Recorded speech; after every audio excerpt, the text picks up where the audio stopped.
चलिए, स्वागत है आप सभी का। थोड़ा सा आज इस वीडियो में थोड़ा सा आपको वॉइस डाउन लग सकता है बिकॉज मेरे पास मेरा सेटअप नहीं है। मेरे पास सिर्फ मेरा लैपटॉप है और मैं ऐसे ही बैठ गया हूँ आलती पालती मार के बिकॉज मैं ट्रैवल कर रहा हूँ, इसलिए मेरे पास वो सब मेरा सेटअप नहीं है। बट इतना तो आप लोग एडजस्ट कर लोगे यार, अच्छे बच्चे हो आप लोग, है ना। थोड़ा सा इसको मैं बेटर कर देता हूँ ताकि आप लोगों को बेटर लगे। बस परफेक्ट। चलो, एडिशनल सेट देख रहे थे, केस स्टडी नंबर 3। आई फटाफट से देखते हैं, ईजी सी है।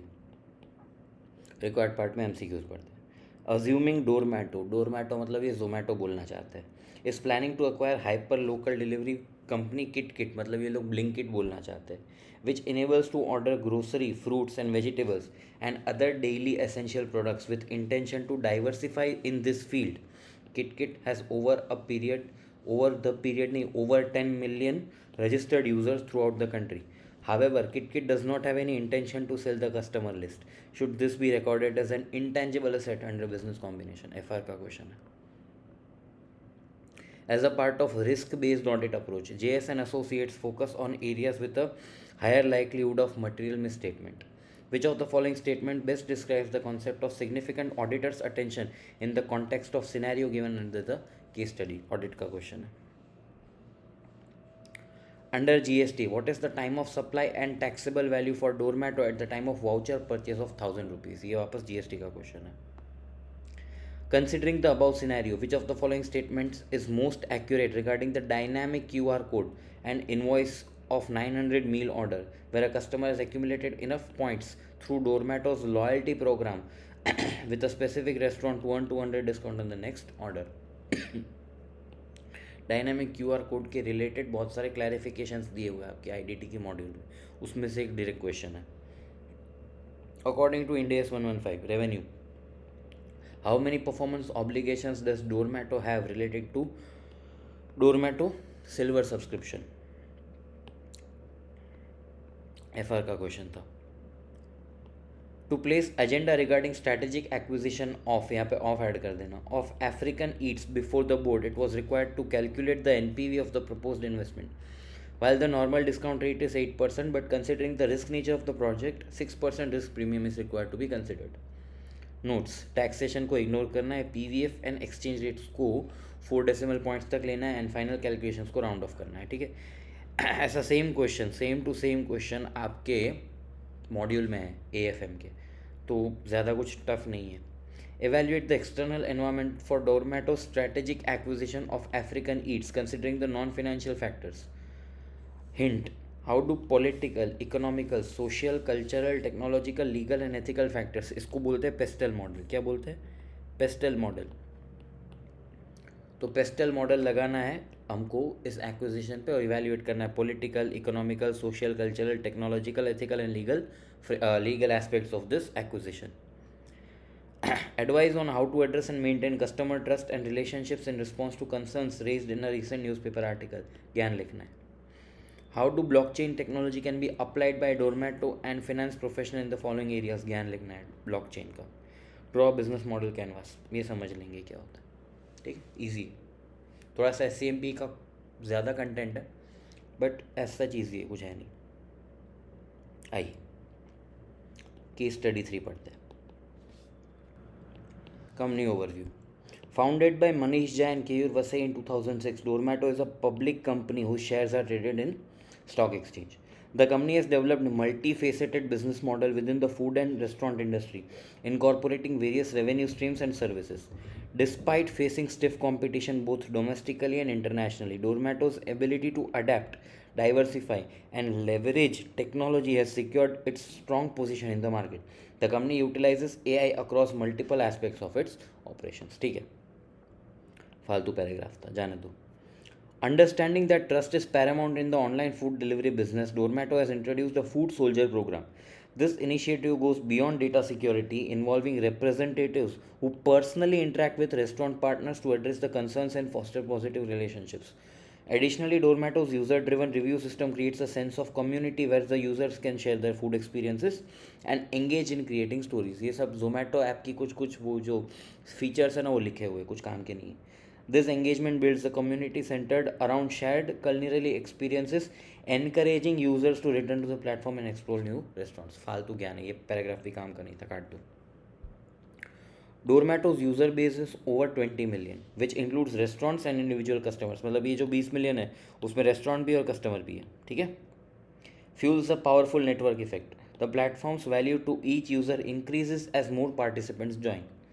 For users, the vast pool of restaurants ensure the diverse selection of cuisines, while restaurants can benefit from wider customer reach and increased order volume. अभी तक ज्ञान ही चल रहा है.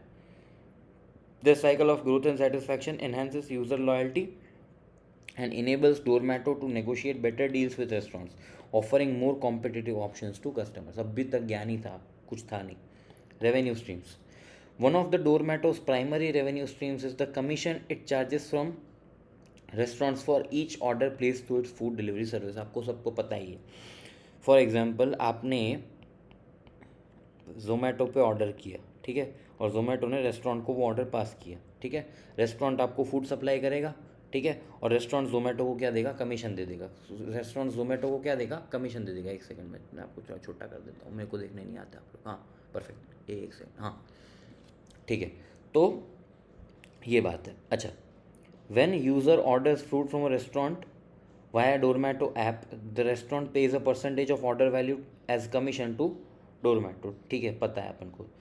This commission varies but typically ranges from 15 to 25%. 15 से 25% का ये commission रहता है. 15 से 25% depending on the user's agreement with Doormato.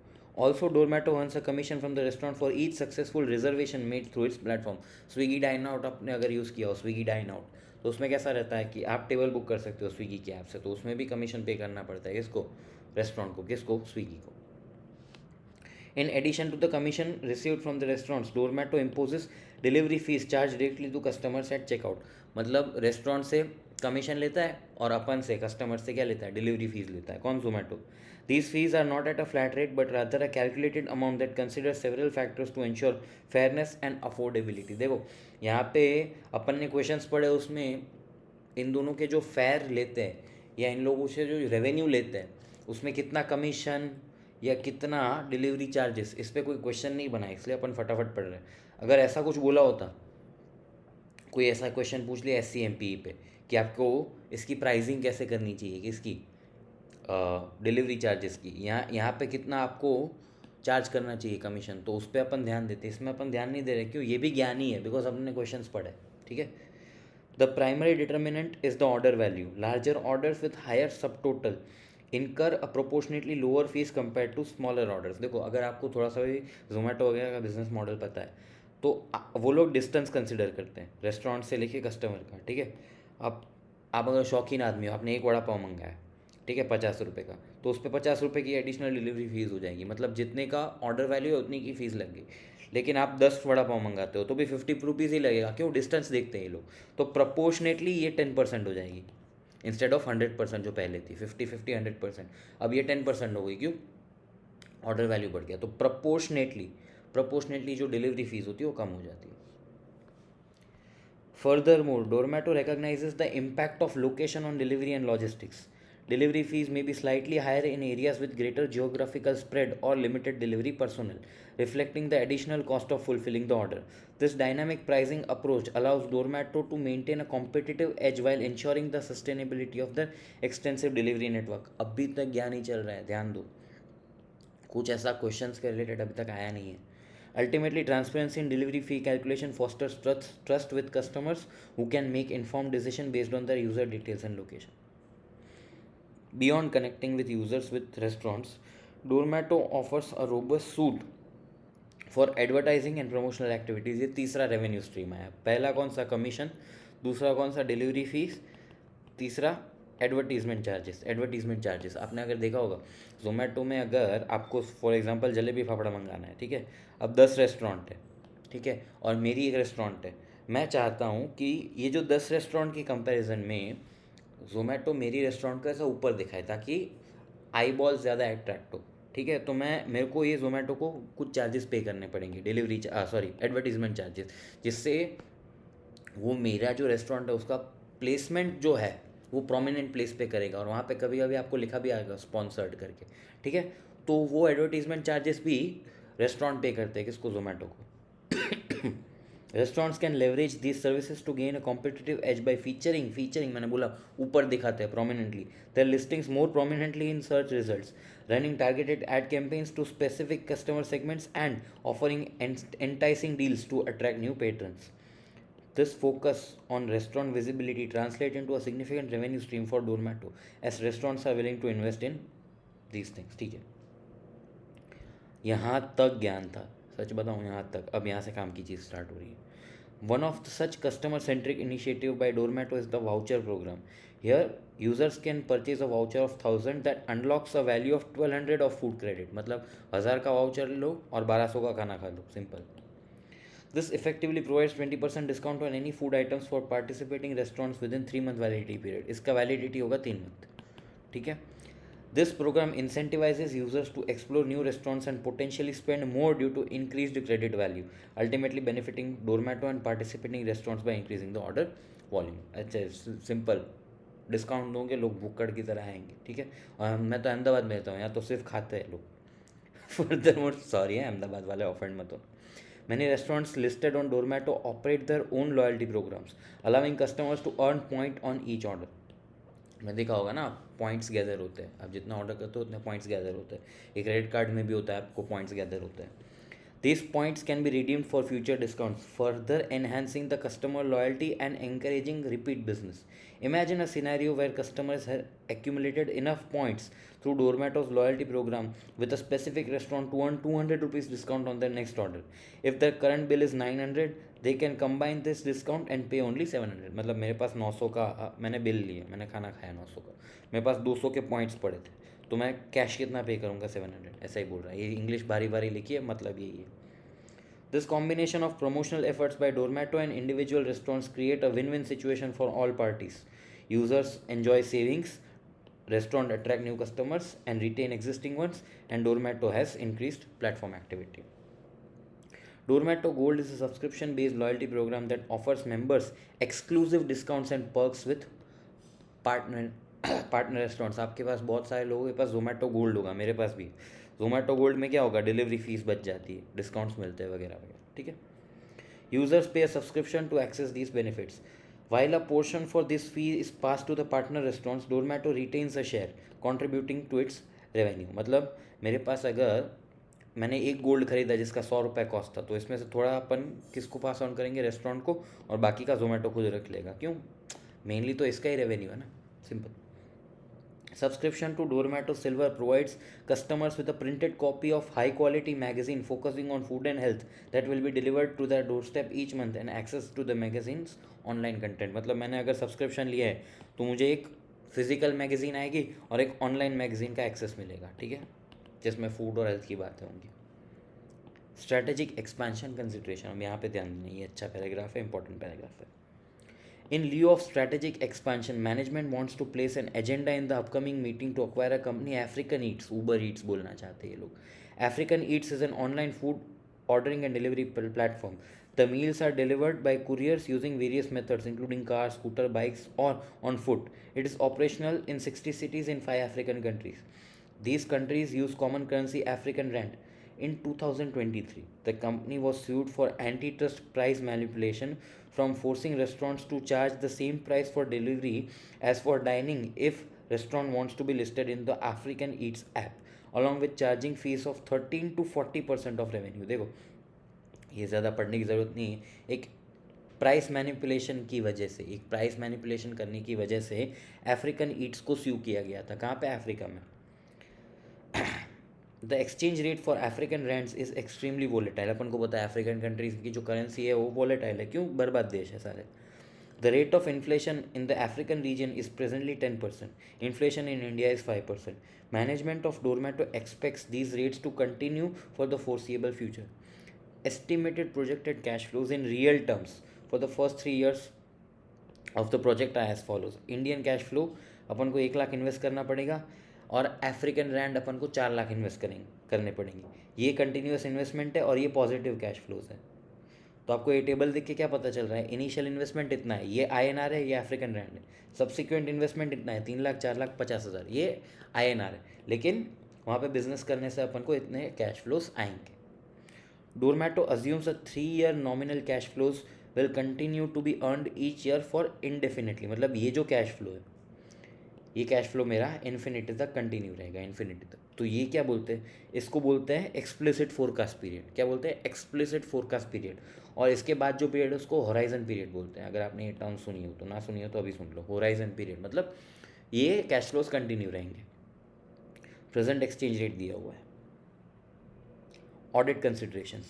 JS and Associates are at the crossroads regarding their audit approach for Dormato for the financial year ended 31st March 24. Historically, they have identified management override of controls and revenue recognition at significant risk. देखो ऐसे 240 पढ़ोगे तो वो बोलता है कि management override of controls and revenue recognition, management override of controls and revenue recognition, ये significant risk रहते हैं अनलेस यू कैन प्रूव. मतलब ये प्रिजम्पशन है कि ये दो रिस्क है वो सिग्निफिकेंट रिस्क रहेंगे. ऐसे 240 का बैड टैक्स पढ़ना पड़ता है आपको इसके लिए. However their audit in the last 2 financial years yielded clean reports with no issues detected in these areas. मतलब रिस्क है लेकिन अभी तक हमको कोई गड़बड़ पकड़ में नहीं आई. रिस्क है लेकिन गड़बड़ पकड़ में नहीं आई. This absence of recent red flags presents a dilemma. On one hand, maintaining a conservative approach suggests continuing to assess these areas at significant risk. देखो गड़बड़ पकड़ में नहीं आई लेकिन सिग्निफिकेंट रिस्क है, तो क्या करना है, क्या कंटिन्यू करें इनको सिग्निफिकेंट रिस्क असेस करना, या this ensures a thorough examination and mitigates the chance of missing potential issues that could arise due to unforeseen circumstances और चेंजेस विद इन डोरमेटो. मतलब वो ऐसा बोल रहे हैं कि क्या हम इन दो रिस्क को, मैनेजमेंट ओवरराइड ऑफ कंट्रोल्स और रेवेन्यू रिकग्निशन को, क्या सिग्निफिकेंट रिस्क माने या ना माने. On the other hand consistently clean reports raise the question of continued significance. मतलब 2 साल से कोई गड़बड़ पकड़ में नहीं आई तो क्या छोड़ दे क्या इन दोनों एरियाज़ को, मतलब इन दोनों एरियाज़ को सिग्निफिकेंट रिस्क असेस करना छोड़ दें. क्यों, क्योंकि क्लीन रिपोर्ट्स आ रही है. JS and Associates might consider performing a more focused assessment or reducing the emphasis on these risks while still acknowledging their potential impact. This could streamline the audit process without compromising effectiveness. Higher likelihood मतलब risk based audit approach है इनका. ये term मुझे समझाने की आपको ज़रूरत नहीं है. ये कोई न्यूज़ आर्टिकल है. अच्छा, क्वेश्चन आप अगर पढ़ोगे ना तो उसमें न्यूज़ आर्टिकल का रेफरेंस है तो अपन को पढ़ना चाहिए. ये जब तक क्वेश्चन में न्यूज़ आर्टिकल का रेफरेंस ना हो इग्नोर मारो, है तो पढ़ना पड़ेगा. Food presentation discrepancy sparks trust concerns among customers on Dormato app. मतलब फ़ोटो कुछ था और खाना कुछ और आया, फ़ोटो कुछ था और खाना कुछ और आया, ऐसा कोई रिपोर्ट है. In the recent development, Shyam, a local customer of Dormato, has raised concern about the disparity between the food images displayed on Dormato's app and actual dishes served by the restaurants. ऐसा ही होता है. This issue, which has been described as a breach of trust between customers and restaurant, has sparked a broader discussion on the authenticity of food presentation and online food delivery services. Ravi, a prominent figure in the culinary industry, expressed his concerns over the misleading nature of these images. He pointed out that while the images were initially intended to enhance the visual appeal of the dishes and attract customers, they have inadvertently led to dissatisfaction and disappointment when the reality does not match with expectations. ऐसा ही होता है. देखो दोस्तों, दिखाया कुछ जाता है और मिलता कुछ और है. ऑनलाइन में हमेशा ध्यान रखना, हर चीज़ में, कपड़े में, खाने में, हर चीज़ में, रिलेशनशिप्स में भी. ठीक है. Dormato is yet to comment on this issue. ठीक है, हो गया. पढ़ लो 2 मिनट लेके और फिर अपन आंसर्स डिस्कस करते हैं. ठीक है. चलिए MCQs के आंसर्स डिस्कस करते हैं, फटाफट हो जाएगा. बहुत बेकार क्वालिटी के MCQs है. ठीक है. First, assuming Dormato is planning to acquire hyper local delivery company KitKit, which enables to order grocery, foods, vegetables and other daily essential products with intention to diversify in this field. KitKit has over 10 million registered users. Should this customer list be recognized as intangible asset in the business combination? अच्छा, इससे पहले की case study में एक discussion किया था छोटा सा, सेपरेबिलिटी क्राइटेरिया और लीगल और कॉन्ट्रैक्चुअल राइट का क्राइटेरिया. सेपरेबिलिटी और लीगल एंड कॉन्ट्रैक्चुअल राइट, इससे पहले वाली वीडियो देखो, आपको समझ में आएगा यहाँ पे क्या बात हो रही है. यहाँ पे हमारे पास एक कस्टमर लिस्ट है. ठीक है. क्या हम कस्टमर लिस्ट को सेपरेटली बेच सकते हैं? Assuming yes. क्यों? मैंने प्राइवेसी पॉलिसी में टिक मार दिया। आपको प्राइवेसी पॉलिसी पूछते हैं ना, जो आप पढ़े बिना टिक मार देते हो, उसमें लिखा होता है कि हम आपका कस्टमर लिस्ट किसी को बेच सकते हैं। एबिलिटी है बेचने के लिए, करेक्ट। इंटेंशन है, डजेंट मैटर। एबिलिटी है, यस। Intention, doesn't matter. तो आपका ऑप्शन ए सही है। Customer list should be recognised as an intangible asset in the business combination as kit has ability to sell. Intention doesn't matter, ability है तो आप कर सकते हो अलग से रिकॉग्नाइज। ठीक है, ये डिस्कशन आपको अगर देखना हो, इससे पिछले वाली केस स्टडी में इसका बहुत डिटेल में डिस्कशन हुआ, आप देख लेना। केस स्टडी 2 में एडिशनल सेट की। अब सेम डिस्कशन 2 बार करने का कोई सेंस नहीं बनता। As a part of risk-based audit approach, JS and Associates focus on areas with higher likelihood of material misstatement. Which of the following statement is correct? ध्यान दो, बहुत बहुत फालतू MCQ है। देखो, JS and Associates will spend equal amount on time reviewing all sections. गलत। Risk-based audit approach में क्या होता है? जहाँ ज़्यादा रिस्क वहाँ ज़्यादा प्रोसीजर, जहाँ ज़्यादा रिस्क वहाँ ज़्यादा procedure. Prioritize audit procedures with areas of lower risk of material misstatement. बेवकूफ़ स्टेटमेंट है ये, स्टूपिड स्टेटमेंट है। JS and associate will rely solely on past audit, ये भी गलत स्टेटमेंट है। क्यों? आपको हर साल risk of material misstatement reassess करना पड़ता है। तो option C is correct option. देख लेना यार, कॉमन सेंस आंसर है यार, इसमें मैं क्या टाइम दूँ आपको। Under GST, what is the time of supply and taxable value for doormat at the time of voucher purchase of 1000? Direct question है, ध्यान दो। 2 सेक्शन पढ़नी है। टाइम ऑफ सप्लाई के लिए 13 sub section 4, value of supply के लिए 32 sub section 6। 13 sub section 4 क्या बोलता है? वाउचर का टाइम ऑफ सप्लाई क्या होगा? सप्लाई अगर आइडेंटिफाइबल है at the date of issue of voucher, at the date of issue of voucher, yes, तो date of issue of voucher will be time of supply. No, date of redemption. जिस अगर voucher issue करने के time मुझे पता है कि इसके बदले में क्या सर्विस देने वाला हूँ, तो जिस दिन वाउचर इशू किया वही आपका टाइम ऑफ सप्लाई। अगर नहीं पता है तो जिस दिन वाउचर रिडीम हुआ वो टाइम ऑफ सप्लाई। अच्छा, हमारे केस में ऐसा बोला है कि 200 का आपको फूड मिलेगा। फूड मिलेगा, क्या फूड मिलेगा अपन को नहीं पता, कितने का मिलेगा अपन को नहीं पता। हो सकता है कि 200 की फूड क्रेडिट हो, मैंने 500 का बिल बनाया, ठीक है, उसमें से 200 सेट ऑफ करके 300 रुपये मैंने कैश में पे किए। वी डोंट नो कि कौन सी आइटम अपन बेचने वाले हैं। तो इसमें डेट ऑफ रिडेम्पशन होगा आपका टाइम ऑफ सप्लाई, ना कि डेट ऑफ इशू। अगर आपको ऐसा बोला होगा ना कि 200 रुपये के हम आपको पानी पूरी खिला देंगे और 200 के ऊपर के 1 रुपये की नहीं खिलाएंगे, तो डेट ऑफ इशू हो जाता है। लेकिन स्पेसिफाइड नहीं है फूड आइटम्स, तो date of redemption will be my time of supply. अच्छा, वैल्यू ऑफ सप्लाई क्या होगा? Money value of services. Value of supply क्या होगा? Money value of services. तो आपका ऑप्शन कौन सा आएगा? डेट ऑफ इश्यू नहीं, डेट ऑफ इश्यू नहीं, डेट ऑफ रिडेम्पशन, और मनी वैल्यू क्या है? 1200, 1000 नहीं 1200। तो आपका option C is correct option. ठीक है, आ जाओ। Considering the above scenario, which of the following statement is most accurate regarding dynamic QR code and invoice of 900 meal order where the customer has accumulated enough points through Dormato's loyalty program with a specific restaurant to earn 200 rupees discount? IDT के module में आपको dynamic QR code के related बहुत सारे cases दिए कि कौन से केस में डायनामिक QR कोड में कितना अमाउंट रिफ्लेक्ट होगा। वहाँ पे ऐसा बोला है कि अगर मेरा कैश पेमेंट है 900 रुपये का और मेरे पास ऑलरेडी 200 रुपये का डिस्काउंट मैंने ऑलरेडी दे रखा है इन टर्म्स ऑफ वाउचर्स। मैंने 200 का डिस्काउंट ऑलरेडी दे रखा है इन टर्म्स ऑफ वाउचर्स। तो डायनामिक QR कोड 700 रुपये ही दिखाएगा। कितना? 700 रुपये ही दिखाएगा। क्यों? 200 का डिस्काउंट मैंने ऑलरेडी दे रखा है। Where part payment is made before generation of Q R generation से पहले पार्ट पेमेंट हो चुका है, part payment by way of vouchers. The dynamic QR may be provided only for the balance payment against the invoice. 900 का invoice था, 200 का part payment already मैंने कर रखा है इन टर्म्स ऑफ वाउचर, तो मैं डायनामिक QR कोड 700 का दिखाऊंगा। ऐसा केस है। आप वैसे भी IDT में ये सब केसेस पढ़ने वाले हो डायनामिक QR कोड के। According to Ind AS 115, revenue from contract with customers, how many performance obligations does Zomato have relating to silver subscription? ध्यान दो, सिल्वर सब्सक्रिप्शन में 2-3 चीज़ें हैं। एक तो मंथली आपको मैगजीन मिल जाएगी और एक एक्सेस टू ऑनलाइन कंटेंट होगा। ध्यान दो, मंथली मैगजीन दे रहा हूँ वो तो हर महीने मुझे उसको घर पे डिलीवर करनी है, और ऑनलाइन कंटेंट का मुझे एक्सेस देना है। क्या ये सेम परफॉर्मेंस ऑब्लिगेशन है या डिस्टिंक्ट परफॉर्मेंस ऑब्लिगेशन है? डिस्टिंक्ट है। ये एक प्रोडक्ट है, ये एक सर्विस है। ये एक प्रोडक्ट है, एक सर्विस है। डिस्टिंक्ट कब माना जाता है? जब customer can benefit from goods और services on its own. Magazine में अलग पढ़ सकता हूँ, ये मैं अलग देख सकता हूँ।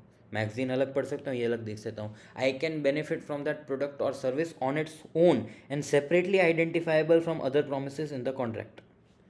मैंने इसको सेपरेटली आइडेंटिफाई कर रखा है, तो ये एक डिस्टिंक्ट परफॉर्मेंस ऑब्लिगेशन है। दो, तो अपना आंसर क्या होगा? 2 performance obligation, delivery of printed magazine and providing access to online content. 3 नहीं होगा, नो नहीं होगा। ऑप्शन बी है, यहाँ पे मैंने ऑप्शन नहीं लिखा है, देखता हूँ। Option B is the right option. बात समझ में आई? फटाफट डिस्कस हो गया, इसमें वो था ही नहीं। ये क्वेश्चन भी मैं फटाफट डिस्कस करूंगा। आपके AFM के मॉड्यूल में ऐसा सेम क्वेश्चन है, शायद नंबर्स भी सेम होंगे, इनका भरोसा नहीं है कोई। Calculate NPV of the proposed investment while nominal discount rate used by Dormato is 8%, but considering the risk nature of the project 6% is to be considered। Taxation को इग्नोर करना है, PVF को 4 डेसिमल तक लेना है, फाइनल कैलकुलेशन को round off करना है। ध्यान दो।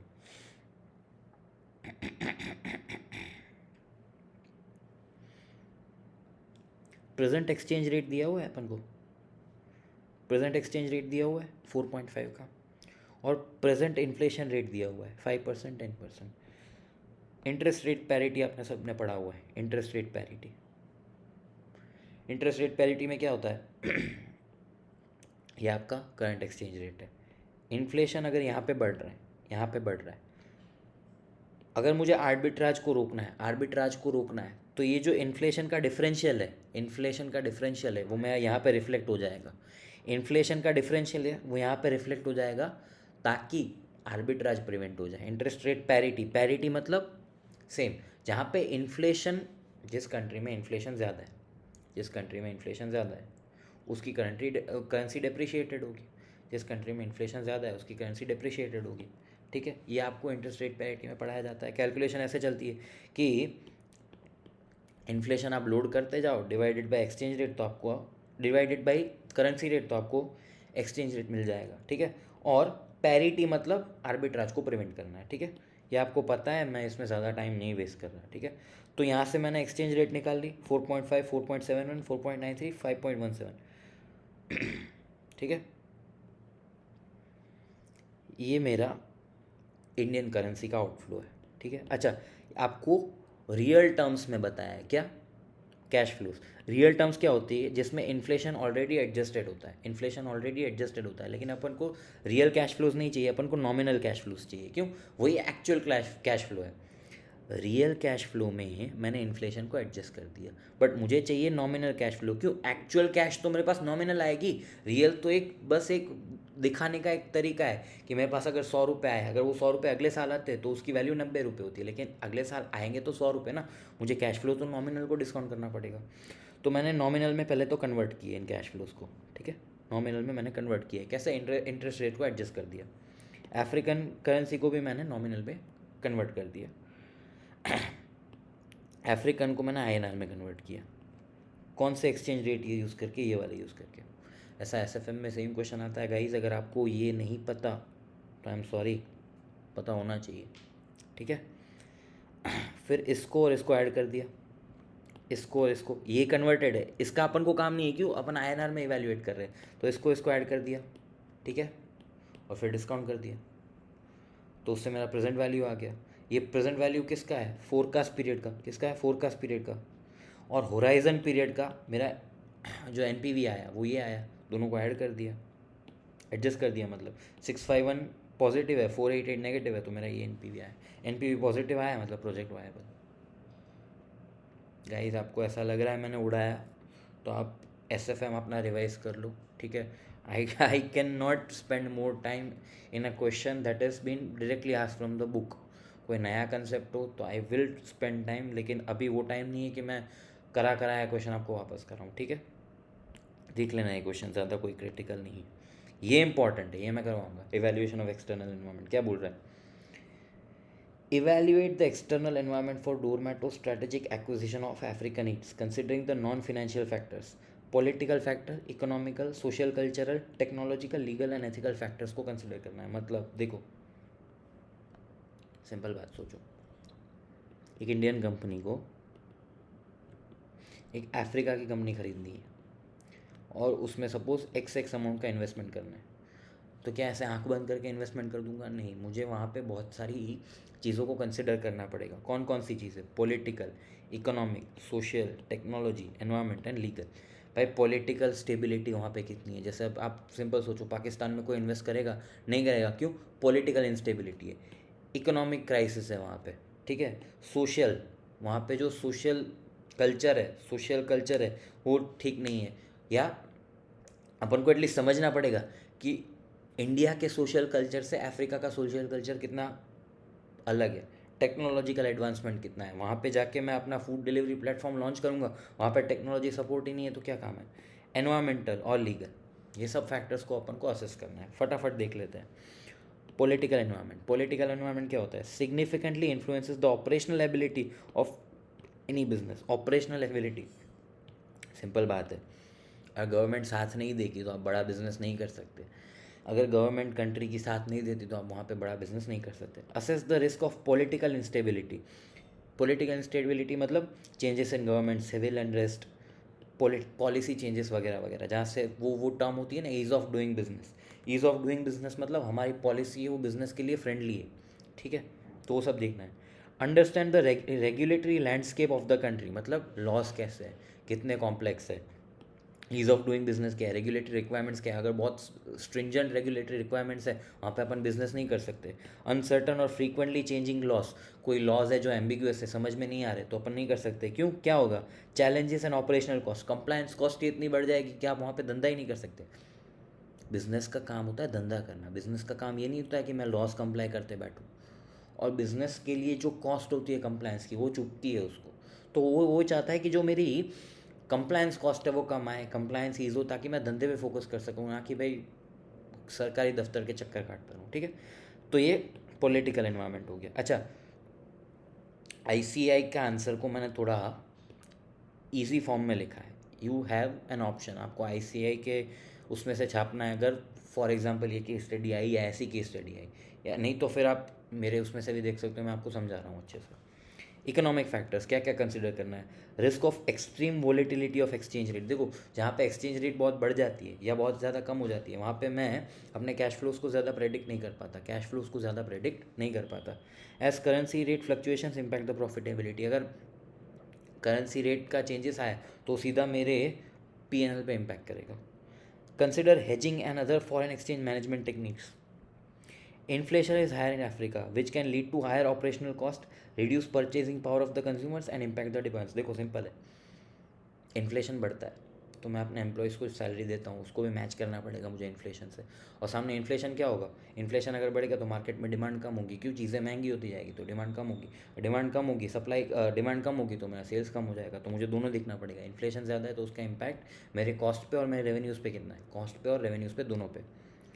Additionally, potential of economic growth, consumer spending trends and overall demand of food delivery services to be assessed. देखो, ये तो अपन ने माइक्रो लेवल पे बात कर ली, इन्फ्लेशन, करेंसी, हेजिंग, लेकिन एक मैक्रो लेवल पे भी देखना पड़ता है कि भाई इस कंट्री में ग्रोथ का प्रोस्पेक्ट क्या है। जैसे इंडिया में लोग इन्वेस्ट क्यों करते हैं? क्योंकि लोग सोचते हैं कि इंडिया में ग्रोथ हो सकता है। पाकिस्तान में कौन इन्वेस्ट करेगा? वहाँ पे तो सब उड़ जाता है, ठीक है। छोटे छोटे बांग्लादेश में कौन इन्वेस्ट करेगा? छोटे छोटे कंट्रीज़ में जहाँ पे ग्रोथ ही नहीं है, वहाँ पे इन्वेस्ट करके क्या करूँ? मुझे एक साल थोड़ी बिजनेस करना है, मुझे तो वहाँ पे एक लंबा बिजनेस सेटअप करना है। Social and cultural factors, understand the cultural distinctions में differences between African countries is crucial for Dormato. वहाँ पे बोला है कि मेरी जो अफ्रीकन ईट्स वाली कंपनी है वो 5 कंट्रीज़ में काम करती है, 5 कंट्रीज़ में। तो उन पाँचों कंट्रीज़ का कल्चरल डिस्टिंक्शन मुझे स्टडी करना पड़ेगा। उल्टा वो डिस्टिंक्शन मुझे इंडियन कल्चर से भी स्टडी करना पड़ेगा कि इंडियन कल्चर और वहाँ के कल्चर में क्या क्या डिफरेंसेस है। Marketing strategies, customer service and overall approach are cultural sensitive. आप सिंपल, आप कोई ऐसी मार्केटिंग नहीं कर सकते जहाँ पे जनरल पब्लिक का कोई सेंटिमेंट हर्ट हो जाता है, नहीं तो प्रोटेस्ट होंगे, आपके बिजनेस की रेप्यूटेशन कम होगी। Misunderstanding of cultural norms can lead to reputational loss and loss of market share. Simple है, आपने अगर किसी के सेंटिमेंट्स को हर्ट कर दिया अपने मार्केटिंग के चक्कर में, तो फिर लॉस होगा, आपके बिजनेस का लॉस होगा, सेंटिमेंट्स हर्ट होंगे, रेप्यूटेशन खराब होगी। लैंग्वेज, क्या बोलूँ, plays a significant role in communication. Ensure that the platform is available in the local languages. Language पे मैं कमेंट नहीं करूँगा, नहीं तो मेरे को बॉयकॉट कर देंगे लोग। Consider the social trends, attitude towards food delivery, health consciousness among the people. जहाँ पे लोग फ्रेश खाना पसंद करते हैं, वहाँ पे ऐसा हो सकता है ना कि फूड डिलीवरी का जो टाइमिंग है वो उनको सूट ना करता, उनको फ्रेश बना के खाना है। तो सोशल ट्रेंड क्या है, जैसे अब फॉर एग्जांपल आप मुंबई वगैरह जाओगे तो वहाँ पे फूड डिलीवरी का बहुत ज़्यादा ट्रेंड होगा। क्यों? वहाँ पे लोग 7-7 बजे निकल जाते हैं अपनी जॉब के लिए, तो हो सकता है कि तब घर पे खाना ना बनाओ। लेकिन आप छोटे शहर में जाओ, अगर छोटे शहर में, तो वहाँ पे सोशल ट्रेंड ऐसा होता है कि घर से टिफ़िन आ जाता है। I am just trying to give you an instinct कि सोशल ट्रेंड को कैसे स्टडी करना पड़ता है। लोग फूड डिलीवरी करवाना चाहते भी है या नहीं, वो समझना है। Technological considerations, Dormato's business rely heavily on technological including mobile apps, online payment, delivery and logistics. मेरा पूरा धंधा ही ऑनलाइन चलता है, मुझे पेमेंट भी ऑनलाइन मिल रहा है, मेरा प्लेटफॉर्म भी ऑनलाइन है, मुझे डिलीवरी और लॉजिस्टिक्स भी ऑनलाइन करने, क्यों? डिलीवरी पार्टनर्स के पास ऑर्डर जाता है, ठीक है, तो सब ऑनलाइन चलता है। Hence it needs to evaluate the technological infrastructure. ऐसी जगह पे मैं जा रहा हूँ बिज़नेस करने, वहाँ पे इंटरनेट सही चलता है, लोग मोबाइल अच्छे से यूज़ कर रहे हैं, लोगों के पास एंड्रॉयड मोबाइल है, आईफोन का एक्सेस है जहाँ पे मेरी ऐप्स चलती है, पेमेंट गेटवेज है, सिक्योरिटी है डेटा की, वो सब देखना है। Consider the willingness of customers and restaurant to adopt and use the technology. मैं बोला अब लोग यूज़ ही नहीं करते यार, उन लोगों को यूज़ करना ही नहीं है, तो बिज़नेस ठप हो जाएगा। क्यों? ऑनलाइन ही सब चलता है। Assess the level of technological adoption, smartphone prevalence, मैंने बोला लोग एंड्रॉयड आईफोन्स यूज़ करते हैं, and familiarity with online ordering platform. जहाँ पे अब अफ्रीका में देखोगे तो अभी भी older phones are use there, because वहाँ पे इतनी ज़्यादा कनेक्टिविटी नहीं है। Risk of cyber security threats, मेरा जो डेटा है वो सेफ है या नहीं। लीगल एंड रेगुलेटरी एनवायरनमेंट भी देखना पड़ता है। Compliance with all legal and regulatory requirements, देखो लीगल एंड रेगुलेटरी रिक्वायरमेंट्स से सबसे पहले तो कंप्लाई करना है। कंप्लाई करना है तो समझना पड़ेगा कि लीगल एंड रेगुलेटरी रिक्वायरमेंट्स है क्या, तो भी तो कंप्लाई कर पाऊंगा। African Yeats was sued in the past for antitrust price manipulation, the impact of which Dormato needs to consider in its pricing strategies and business practices to avoid legal challenges। ये African Yeats के साथ एक बार गड़बड़ हो चुकी है, तो अब मुझे वो गड़बड़ समझनी है कि वो क्या गड़बड़ हुई थी, और मुझे इंश्योर करना है कि ऐसी गड़बड़ पोस्ट एक्विजिशन ना हो। Consider the local labour laws relating to employ contracts, labour rights and minimum wage requirements. वहाँ के लेबर लॉस को समझना पड़ता है, हम वहाँ के लेबर को एक्सप्लॉइट नहीं कर सकते। Since African Eats have employees in various countries, ensure compliance with these laws to avoid legal disputes. 5 countries में है तो पाँचों कंट्रीज़ के लेबर लॉस मुझे समझने पड़ेंगे ताकि कहीं पे भी नॉन कंप्लायंस ना हो। Consider tax loss and restrictions over repatriation of profits.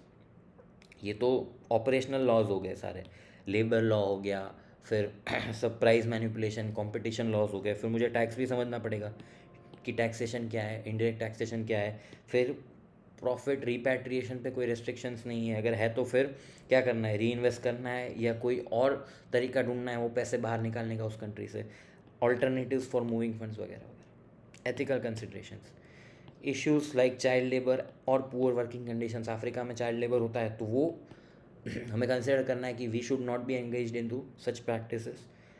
Since ensure African Eats adheres to labour laws and provide proper working conditions, हमको वहाँ पे जाके एक्सप्लॉयटेशन नहीं करना है। Consider the CSR image of African Eats, वहाँ की अफ्रीकन ईट्स की जनरल पब्लिक में परसेप्शन क्या है, CSR इमेज क्या है, कंपनी उसका वहाँ की जो पब्लिक है उस कंपनी को कैसा परसीव करती है। And engage in to CSR activities such as supporting local farmers, reduce environmental impact and contribution to social causes. चेस्ट क्या था, हमने क्या किया, क्वेश्चन में अपन को हिंट देती थी पॉलिटिकल, इकोनॉमिकल, सोशल, तो अपन ने सारी चीज़ों को लिस्ट डाउन कर दिया और उसको अफ्रीकन ईट्स मतलब जिस कंपनी को हमको अक्वायर करना है उस कंपनी के कॉन्टेक्स्ट में लिख दिया, सिंपल। इसके मार्क्स मिलते हैं, अच्छे मार्क्स मिलते हैं अगर आप इस तरीके से थोड़ा प्रॉपर लिख के आते हो, हर एक चीज़ में 2-2 3-3 पॉइंट लिख के आते हो तो मार्क्स अच्छे मिलते हैं इसके, ठीक है। चलो simple. Advice on how to address and maintain customer trust and relationships in response to concerns raised in the recent newspaper article। ये न्यूज़पेपर आर्टिकल पढ़ा अपन ने, ये वाला न्यूज़पेपर आर्टिकल पढ़ा अपन ने कि भाई दिखाते कुछ और है, मिलता कुछ और है। तो क्या बोल रहा है, remove AI generated, computer generated images and start rejecting new submissions. देखो जितने भी, वो बोल रहा है कि आपने जितने भी फर्जी इमेजेस लगा रखे हैं किसके, फूड के, वो हटाओ और नए मत डालो। Restaurant partners and internal marketing team should be instructed not to use AI or computer generated images and start using real food photos। जो असली फ़ोटोज़ है खाने के, अब खाने की प्लेटिंग करो, उसको अच्छे से डेकोरेट करो, उसकी फ़ोटो दो rather than computer generated images. Start providing photography services and encourage restaurants to avail this services. आप डोरमेटो खुद बोलो रेस्टोरेंट को कि हम आपको अच्छे से फोटोग्राफी करके देंगे, ठीक है, और हम आप रेस्टोरेंट्स को आप एनकरेज करो वो यूज़ करने के लिए। Also Dormato should clarify this to the customers with strong message. ऐसा बोल दो, आप ऐसा पब्लिक अनाउंसमेंट कर दो कि आज के बाद हम AI जनरेटेड इमेजेस यूज़ नहीं करेंगे, किसमें, अपनी मार्केटिंग के लिए। दूसरा क्वेश्चन क्या है, how can blockchain technology be applied by Dormato and finance professional in the following area, supply chain, audit process and managing customer sensitive data. ध्यान दो क्या बोल रहा है, अभी इसमें जो लिखा है वही अपन को लिखना पड़ेगा। सप्लाई चेन में इंस्टीट्यूट क्या बोल रही है, create a decentralized ledger that records every step of the supply chain operations, providing real time visibility and transparency to all the stakeholders। क्या बोल रहा है कि सप्लाई चेन में हर जगह आप ब्लॉकचेन लगा दो। ब्लॉकचेन आपको अगर पता ना हो, ब्लॉकचेन मतलब एक सिंपल एक प्रोग्राम होता है जहाँ पे डेटा स्टोर होता है, और वो एक ब्लॉक ऑफ डेटा होता है। मतलब फॉर एग्जांपल ये पूरी चेन है डेटा की, ठीक है, तो हर एक ब्लॉक में डेटा अलग अलग तरीके से एनक्रिप्ट होकर स्टोर होगा, और कहीं से मैं बीच से डेटा नहीं उठा सकता क्योंकि वो पूरी चेन है, तो यहाँ से मैं बीच में से डेटा मैनिपुलेट नहीं कर सकता, ऐसा जिस्ट होता है। तो decentralize ledger that records every step in the supply chain operations, पूरे चेन में हर जगह पे हर स्टेप में आप डेटा को रिकॉर्ड करो, ताकि जिसको जहाँ भी चेन में जिस भी प्रोसेस में डेटा देखना वो खुद देख सके, ठीक है। ऐसी बातें इंस्टीट्यूट कर रहा है। ऑडिट प्रोसेस में क्या करना है, blockchain created for supply chain operations, यहाँ पे जो मैंने ब्लॉकचेन क्रिएट किया उसको ऑडिटर ऑडिट कर सकता है। फॉर एग्जांपल आपकी सप्लाई चेन में क्या है, रॉ मटेरियल प्रोक्योरमेंट है, डिलीवरी है, फिर मार्केटिंग एंड सेल्स है। अभी जहाँ पे for example marketing and sales में मैंने कोई डिस्काउंट दिया, मार्केटिंग एंड सेल्स में मुझे कोई डिस्काउंट दिया है, वो ऑडिटर को वेरीफाई करना है, तो ऑडिटर उतना डेटा वेरीफाई कर सकता है। Can be accessed by the auditor to verify the authenticity of the transactions, perform reconciliation and ensure compliance with the regulatory requirements। ये फालतू ज्ञान है यार please. Blockchain based payment system can be implemented that automatically records time stamps of the each transaction, ये तो होता ही है। Managing sensitive data, implement a secure and encrypted blockchain network to store and share data and to ensure integrity and security of the data। ठीक है, अभी इसमें मैं अभी इंटर सी ए के EIS में नहीं जा रहा, वो तो चलो निकल ही गया है पूरा। Last question, draw business model canvas for Dormato. Last question, business model canvas. ध्यान दो, बिजनेस मॉडल कैनवास का छोटा सा कंसेप्ट अभी बता देता हूँ। बिजनेस मॉडल कैनवास, ध्यान दो, कैनवस वर्ड का डिक्शनरी मीनिंग देखोगे, कैनवस का, तो कैनवस मतलब एक ऐसा क्लोथ होता है जिसके ऊपर आप लिख सकते हो या कुछ भी कर सकते हो। ये जो मैंने जूम इन किया, ये जो खाली पोर्शन है, इसको भी कैनवस बोलते हैं, इसको भी कैनवस बोलते हैं कि आप कुछ भी लिख सकते हो, ठीक है। बिजनेस मॉडल कैनवस का मतलब क्या है, एक ऐसा क्लोथ समझ लो, एक ऐसा पेपर का शीट समझ लो जिसमें मैंने अपने बिजनेस का कच्चा चिट्ठा लिखा है। अपने बिजनेस का कच्चा चिट्ठा मतलब मेरे बिजनेस के की पार्टनर्स कौन है, की सप्लायर्स कौन है, की चैनल पार्टनर्स कौन है, मेरे बिजनेस के की पार्टनर्स कौन है, मेरे बिजनेस की एक्टिविटीज़ क्या है, मैं क्या क्या करता हूँ, मेरे बिजनेस के की रिसोर्सेज क्या है, man, machine, material, method, money. Resources इसी को बोलते हैं, की रिसोर्सेज क्या है, और मेरे बिजनेस का कॉस्ट स्ट्रक्चर क्या है। ये मैंने एक पेपर पे लिख दिया, इसको बोलते हैं बिजनेस मॉडल कैनवास। कैनवास मतलब एक पेपर लिया, उसमें मैंने बिजनेस का कच्चा चिट्ठा लिख रहा हूँ, की पार्टनर्स कौन है, की एक्टिविटीज़ कौन है, की रिसोर्सेज क्या है, और मेरा कॉस्ट स्ट्रक्चर क्या है। ये मैं एक साइड लिख रहा हूँ, बिजनेस की कच्चा चिट्ठा लिख रहा हूँ। दूसरे साइड में मैं क्या लिख रहा हूँ, मेरी कस्टमर के साथ रिलेशनशिप्स क्या है, मैं कस्टमर से कैसे इंटरेक्ट करता हूँ, मार्केटिंग वगैरह क्या करता हूँ, कितने मेरे कस्टमर हैं और उनका सेगमेंट क्या है, मेरे कस्टमर का सेगमेंट कौन सा है, मेरे कौन कौन कस्टमर्स हैं, कस्टमर तक पहुंचने की चैनल्स कौन सी है, डिस्ट्रीब्यूशन चैनल्स क्या है, मेरा रेवेन्यू स्ट्रीम क्या है। मैंने एक पेपर लिया अपने बिजनेस का कच्चा चिट्ठा लिखने के लिए, उसमें मैंने एक साइड पे लिखा कि पार्टनर कौन है, मैं क्या क्या करता हूँ, क्या क्या मेरे रिसोर्सेस है, कॉस्ट स्ट्रक्चर क्या है। दूसरे पार्ट पे लिखा मेरी कस्टमर के साथ कौन कौन सी रिलेशनशिप है, मैं कस्टमर को कैसे अप्रोच करता हूँ, मेरे कस्टमर कौन कौन है, मेरे डिस्ट्रीब्यूशन डिलीवरी चैनल्स क्या क्या है, मैं कस्टमर को माल कैसे सप्लाई करता हूँ, मेरा रेवेन्यू स्ट्रीम क्या है। मैंने दो साइड लिखी और बीच में मैंने लिख दिया कि मैं कस्टमर्स के लिए ये और मेरे दूसरे स्टेक होल्डर्स के लिए क्या वैल्यू क्रिएट कर रहा हूँ। बिज़नेस मैं कंचे खेलने के लिए नहीं करता, मैं बिज़नेस करता हूँ वैल्यू क्रिएट करने के लिए। तो मैं वैल्यूज़ क्या क्रिएट कर रहा हूँ अपने स्टेक होल्डर्स के लिए, share holders, customers, government, society, उसके लिए क्या वैल्यू क्रिएट कर रहा हूँ। बिज़नेस मॉडल कैनवास मतलब एक पेपर पे मैं बिज़नेस का कच्चा चिट्ठा लिख रहा हूँ। लेफ्ट साइड पे मैंने कॉस्ट के साइड सारी कॉस्ट और एक्टिविटीज़ मैंने लेफ्ट साइड लिखी, रेवेन्यू जहाँ से मुझे इन्फ्लो आता है मैंने राइट साइड पे लिखा और बीच में मैंने लिखा value preposition.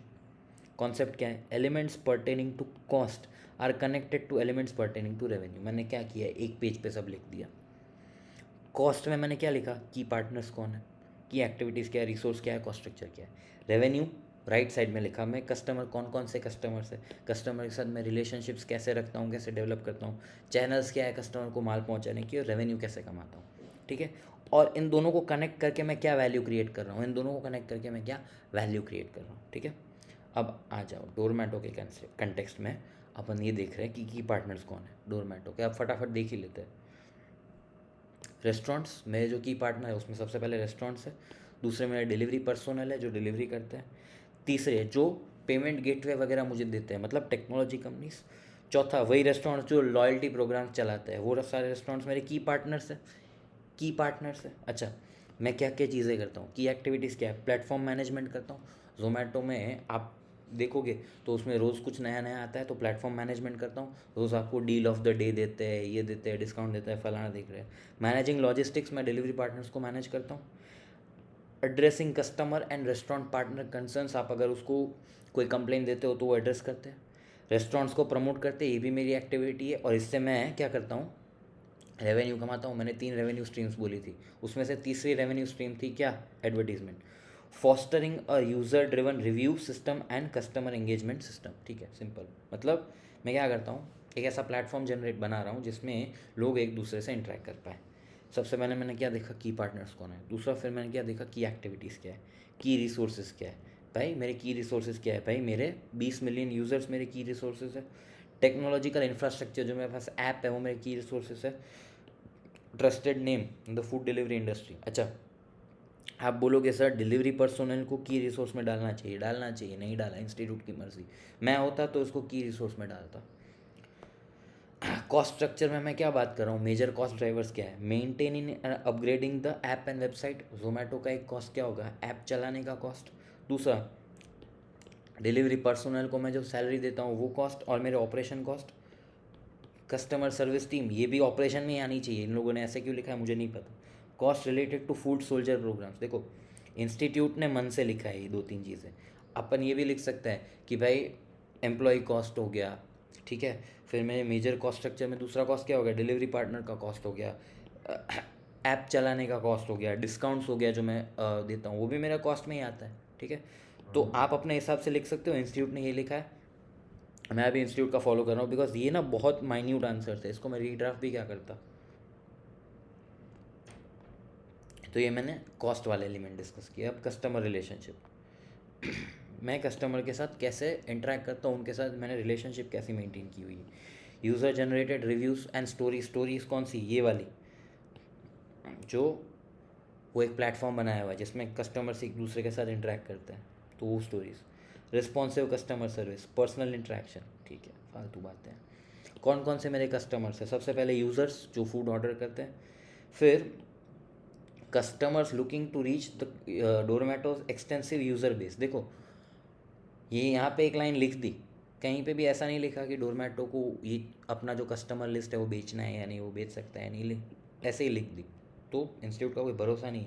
Business is seeking visibility, इसमें रेस्टोरेंट्स आते हैं, ठीक है, जिनको अपने बिजनेस का प्रमोशन करवाना है।